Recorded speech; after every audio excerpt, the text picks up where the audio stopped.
300 ton सोनं. होय, तुम्ही बरोबर ऐकलत. 1674 मध्ये जेव्हा शिवराज्याभिषेक झाला तेव्हा स्वराज्याची संपत्ती तब्बल 10 कोटी होन म्हणजेच 300 टन सोन्याइतकी होती.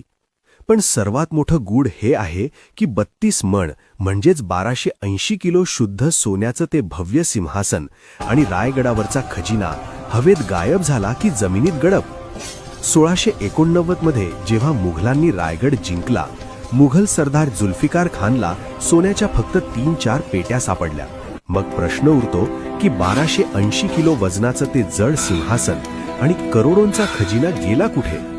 काही लोक म्हणतात की राजाराम महाराज तो खजिना घेऊन गेले. इतिहासकारांचा असा अंदाज आहे की मुघल गडावर पाय ठेवण्याआधीच महाराणी येसूबाई आणि स्वाभिमानी मावळ्यांनी ते पवित्र सिंहासन रायगडाच्या पोटात असलेल्या गुप्त खलबतखान्यात किंवा विहिरीत सुरक्षित पुरून टाकले असावे. स्वराज्याची लक्ष्मी दुश्मनाच्या हाती लागू नये म्हणून ते आजही तिथेच गुप्त असू शकते.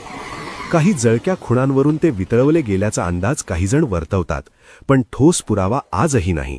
कदाचित रायगडाच्या मातीत ते सुवर्ण सिंहासन स्वराज्याच्या परतेची वाट पाहत असावे. तुम्हाला काय वाटतं? सिंहासन आजही गडावर असेल का? कमेंटमध्ये नक्की सांगा आणि व्हिडिओ लाईक करा. जय शिवराय.